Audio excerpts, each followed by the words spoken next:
back to our daily show. Here's CJ.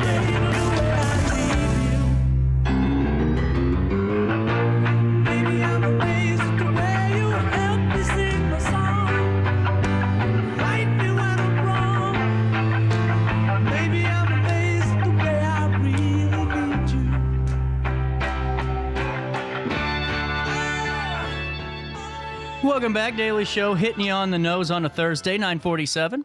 Ray Hartman, good morning. Good morning. It's an honor to be back on the RiverBender. How are you doing, man? It's been a busy couple of days for you.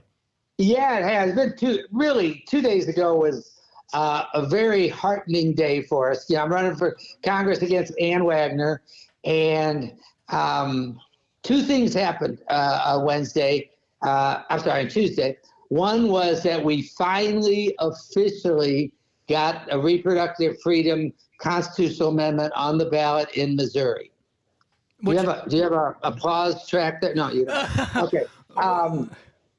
That's the first one because, well, I'll talk about it in a minute. And then the other one is, I don't know if you happen to watch that beatdown of a presidential debate, which if this had been boxing or wrestling, the referee would have stopped the fight the minute Donald Trump started punching himself in his own face when he lost control. And it was so interesting to see Kamala Harris play him like a fiddle and just inflict a narcissistic injury on him with the thing about how her crowd size and the fact that people were bored and leaving. He literally was prepped not to respond to that. And you could just tell him he lost all self-control at that point. That's like hitting you on manhood. So anyone on manhood. So, I mean, that was like a personal shot across the bow. It was. He just couldn't help himself. But that's all joking aside. For people that haven't decided, and I know most people have,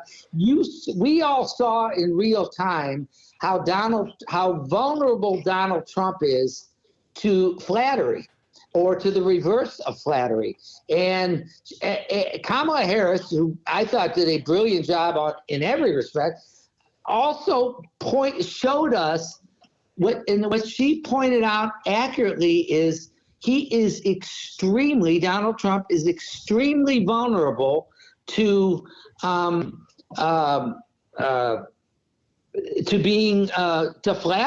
being manipulated. If Kamala Harris can manipulate him, what do you think the guy that headed up the KGB in Russia could do to him? I mean, Vladimir Putin, he's such an easy mark for Putin, and I don't know whether he's an asset or not, but the fact is, he wouldn't answer the question that he wanted to see Ukraine win the war.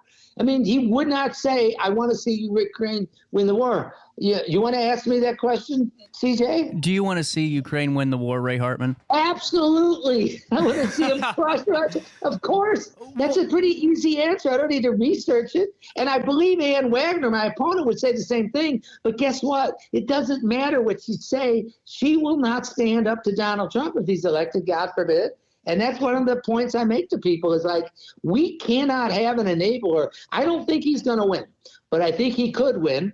And it's important. I'm running for Missouri's 2nd district, but I'm also running for the United States, America's 218th district, which is the one that'll decide whether the Republicans or Democrats control the House. And God forbid Donald Trump's our president. We better have some guardrails. Well, and see, that's what I wanted to talk to you about because, there is no doubt about it. On both sides of the aisle, everyone knew that was not a good night on Tuesday.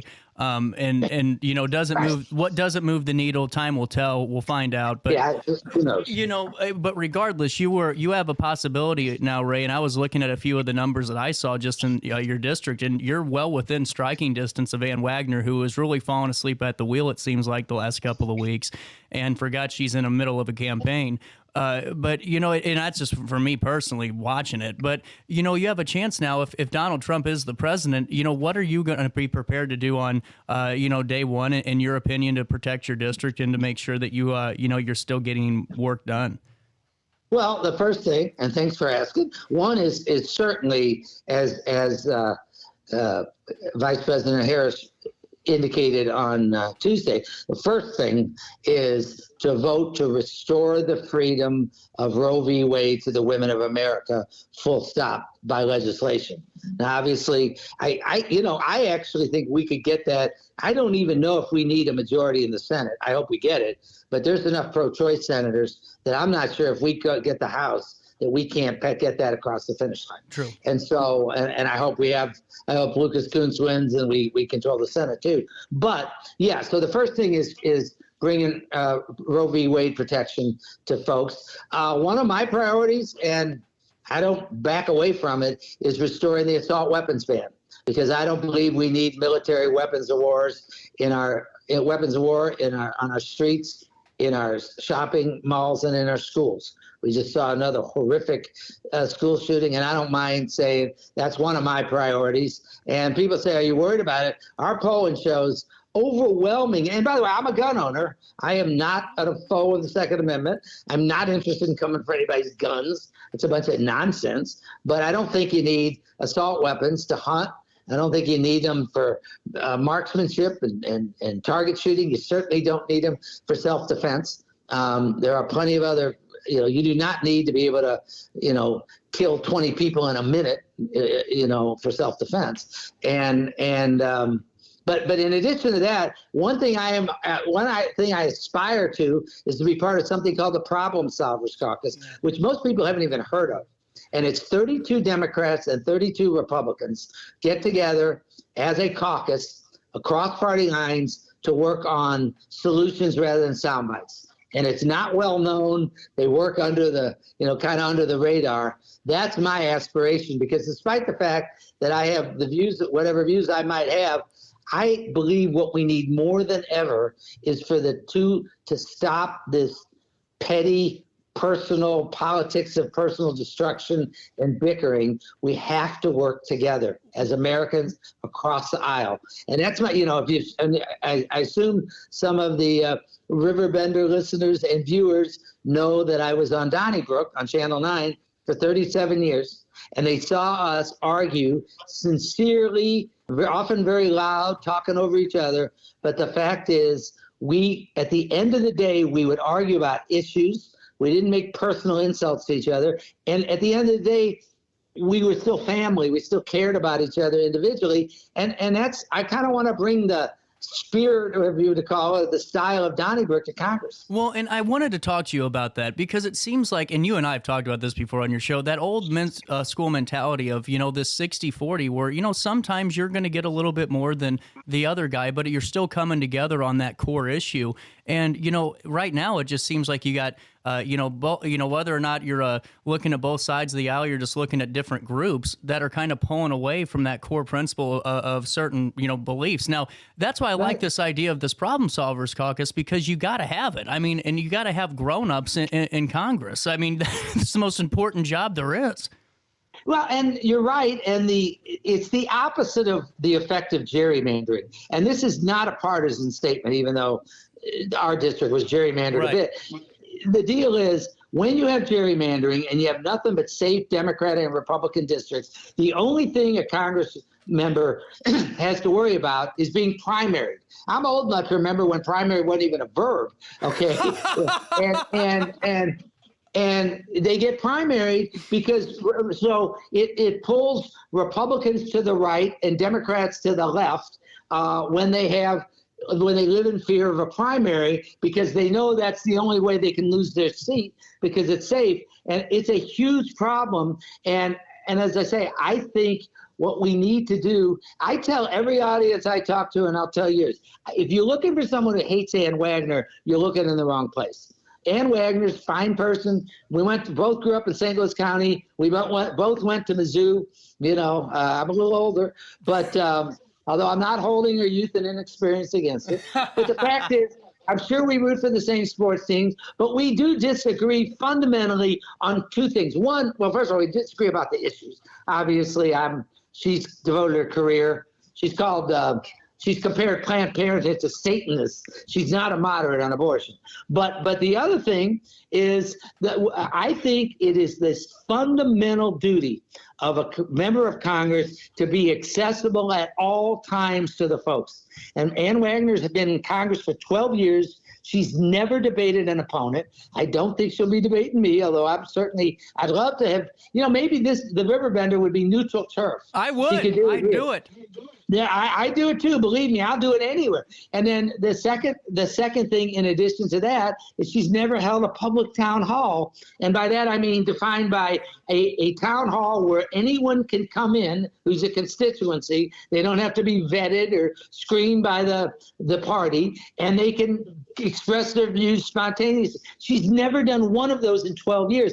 I would wear people out doing them, and will wear them out if I get elected to Congress. Because I'm a ham, can't shut up. And if I come back, every week like most members of Congress do, you better believe I'll have a news availability every time I show up. If there's anything to talk about, any vote to explain, I'll have an unscripted, no preconditioned news conference, and I'll certainly do town halls all over the place. And that's a major difference between us. And I have a lot of people, the biggest compliment I get, I think, Dottie, if people come up in a grocery store or whatever, is, listen, it's almost a mantra where people say, well, I don't always agree with you.